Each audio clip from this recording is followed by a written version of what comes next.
Hey y'all, welcome back to my channel. Thank you for coming back to watch another video. If you have not already subscribed, I'm basically going to show y'all the process of dyeing and styling my cousin's locks. So the first thing that I like to do is go ahead and drape my client properly and just get that situated. Now what I'm doing after I put on the cape is I'm randomly pulling out some locks and clipping them with my retwist clips, just so that can be like a foundation of the ones that I want to start off coloring or dyeing. This process is very easy, but you want to know what you're doing. When I'm picking out the locks, I'm picking out her thicker locks because you want to color the locks that are thicker, because if a lock is already thin and you put color on it, it could make it thinner. It is definitely a possibility that it may make that lock thinner. So in order to keep her locks healthy, we're gonna just do the thicker locks. This is the color that I'm using. It's called Quick Blue, and I'm using the 40 volume developer. You can measure this out if you want to, but I've done this process several times, so I kind of know the consistency that I'm looking for. So I always put on some gloves because you don't want to get this on your hand. I pour this in my little what is this, my little travel bowl. Shout out to my best friend. She bought me this for Christmas with some more hair care stuff, but shout out to her. So I'm just gonna mix that up real nice and smooth. You just keep mixing it until it's like creamy, kind of like a pancake consistency, but you don't want any clumps. Okay, so you are going to also need some aluminum foil. As I can see, I just got some foil and put it in little pieces, and I'm just going to start off in the front. And what I'm going to do is these first pieces that I'm doing around her head, I'm going to wrap them up in aluminum foil. Why? Because I want them to be lighter. I want this to be like a lighter blonde shade, and then I want some to be like a brown shade, and then the rest to be black. Now, when you are putting color on your locks, do not squeeze the color in your locks. Some people do that, but I don't recommend that, because what you put on your locks, you got to get off of your locks. So I just lightly coat the outside of the locks and pull the color on the outside of the locks. If you pushing this color inside of your locks, you're going to have to push it to get it out. You know what I'm saying? So to make the process easier, I just coat the outside of the lock. Like I was saying before, once I get done putting the bleach on her lock, I just wrap it in some aluminum foil, and then I put it like together with a big clip. I put this aluminum foil at different places around her head because I don't want all the bright colored locks to be in one spot. I want it to kind of be, some in the back, some in the middle, some on the side, but I definitely want it around her face. Also, y'all, through this video, I will be talking a lot because I am wanting to explain to y'all how I do what I do and why I do it this way, okay? Now, once I get done putting random foil pieces over her head, I go back in to some other pieces of locks, and I just basically put the bleach on the lock. These, I'm not going to put any foil on them because I'm just going to let them turn as they go. As you can see, I'm taking some of the foil locks out, and they're already turned. So I would say that the first lock that I put in her head, the first lock that I colored in her head, I use that as a guide. I look at that every now and then just to check the color to see how light it's getting. This bleach turns quick, so I'm kind of moving quickly. Like I said, as you can see, that lock that I pulled out, you see, they're lighter. So that's what I'm wanting. The other locks, I'm just putting bleach on it. I'm not going to put any foil on it because I just want that to be like a lighter brown, so that, like I said, I'll have different shades of color in her locks.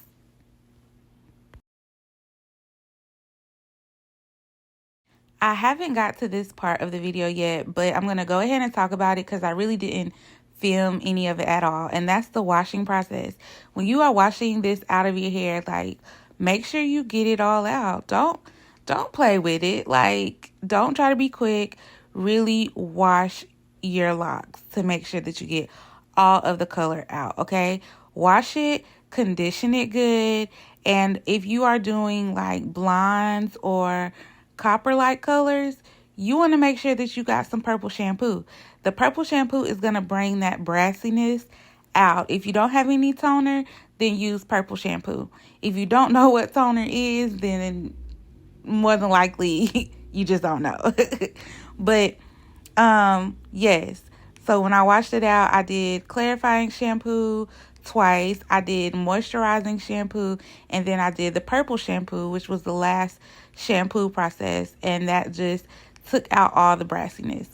Once I got it good in shampoo, this is how we looking, y'all, and I love the way it turned out.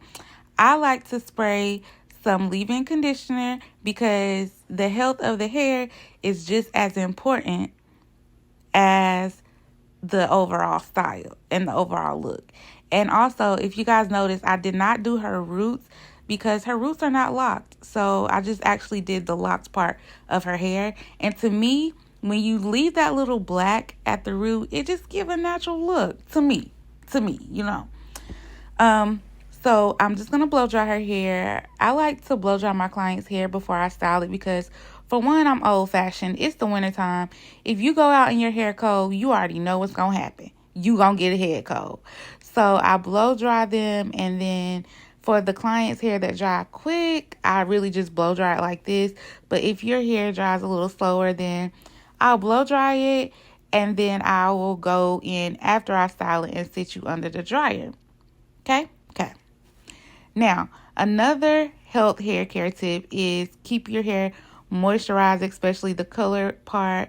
As y'all can see, I'm rubbing coconut oil through her hair. I decided to use coconut oil because it's thicker oil and it's going to actually hold the moisture in her locks, which is what we need because we don't want any dry locks at all.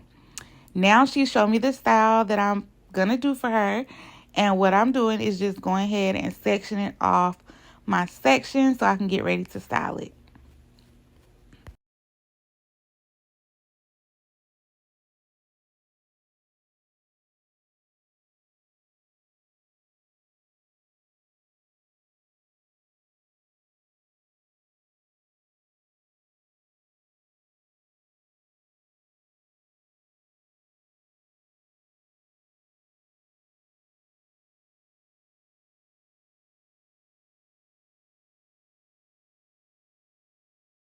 So when I retwist her hair, I'm not going to be using mini clips. I'm just really going to be using the twisting method to hold the retwist.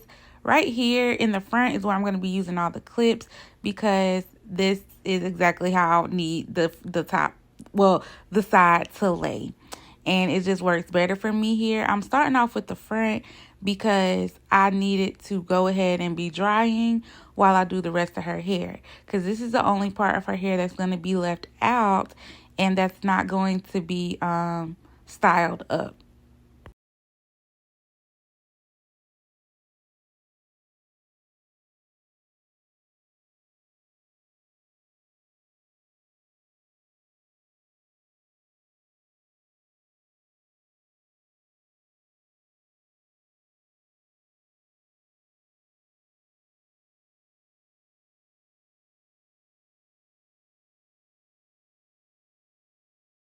Here, I just kind of slowed everything down so that y'all can see how I'm actually doing the retwist.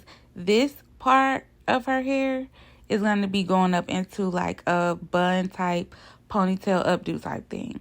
So that's why I'm retwisting it going up instead of laying down, as y'all can see.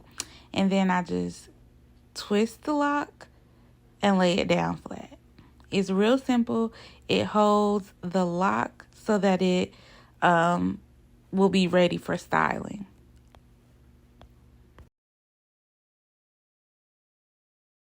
So this is so subject, but if you wondering why I don't have no background music in this video, it's because, girl, they be trying to copyright my videos, and we ain't gonna do that because, no, they be messing with my monetization.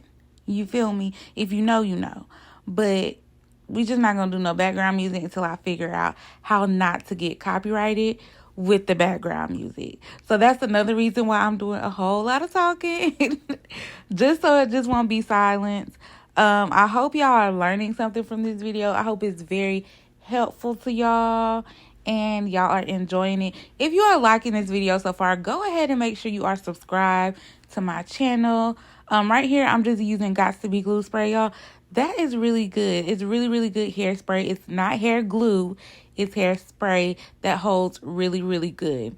Now what I'm just doing is sectioning the twists that will be going straight up and going ahead and putting those in rubber bands so that I'll kind of know, okay, this is this section and this is that section. And then it also helps me to keep all the sections like the same size.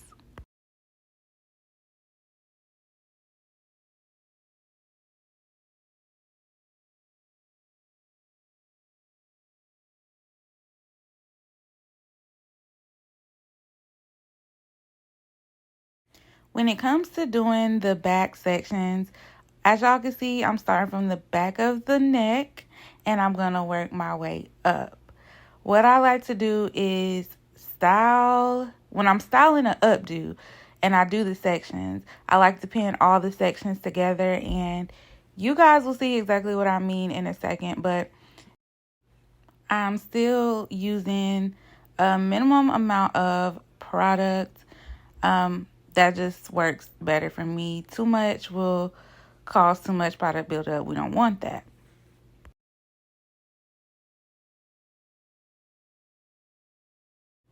So something that you don't know about locks until you actually have them is you will become tender-headed.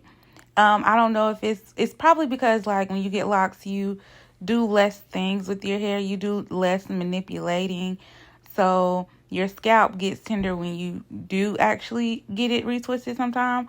So when I'm doing a style, I always try to ask, like, is it okay? Like, is this too tight? Because you never want your style to be pulling or to have your head sore. This is the gel that I use. You could just go to the website and you will be able to see it. Or you can get on Amazon and Google natural retwist or natural braiding gel. Wait, I said get on Amazon and Google. That ain't what I meant. You can get on Amazon and type in natural braiding gel or natural retwisting gel, and you will see this green jar. So here, what I'm just doing is actually barrel twisting. I'm taking one twist from one side, wrapping it around, and then I'll take a twist from another side and do the same thing. So I went ahead and retwist the whole back, and then I come back and style it because that just what's worked for me, and it gives the twist time to actually dry.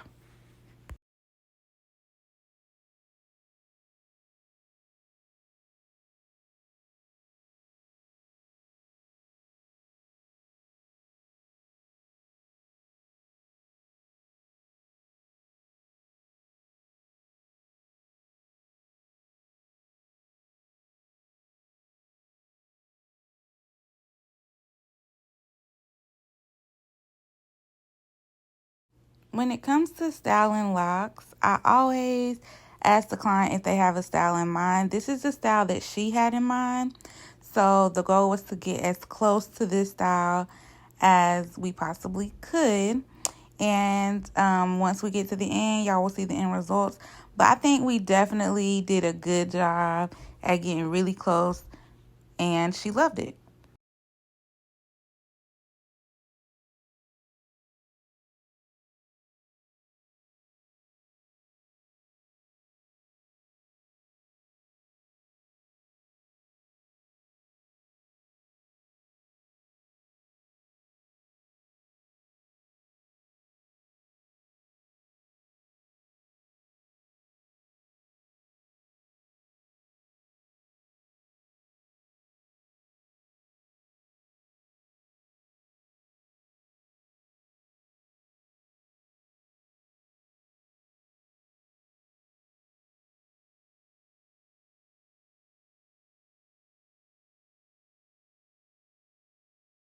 So once I got to the top, her locks were a little shorter than the ladies in the pictures, but I was like, okay, I can still make something similar.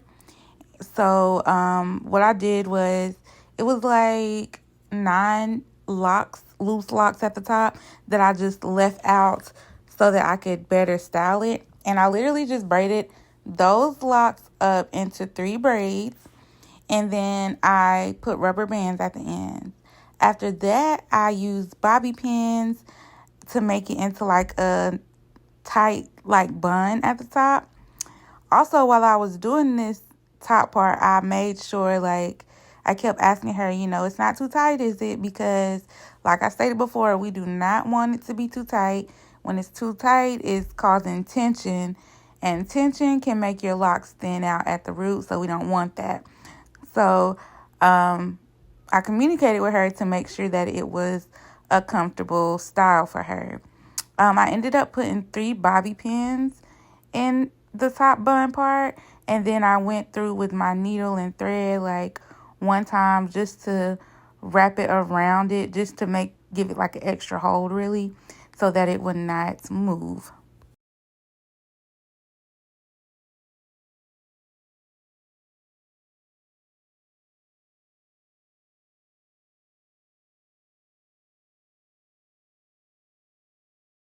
The very last thing that I did for this style was to take the clips out of the front, and as y'all can see, it's laying perfectly.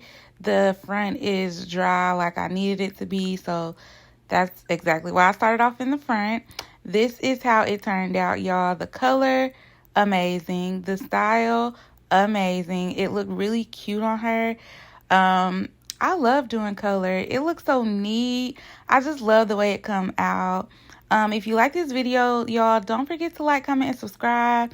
I thank y'all again for watching, and I will see y'all later. Bye.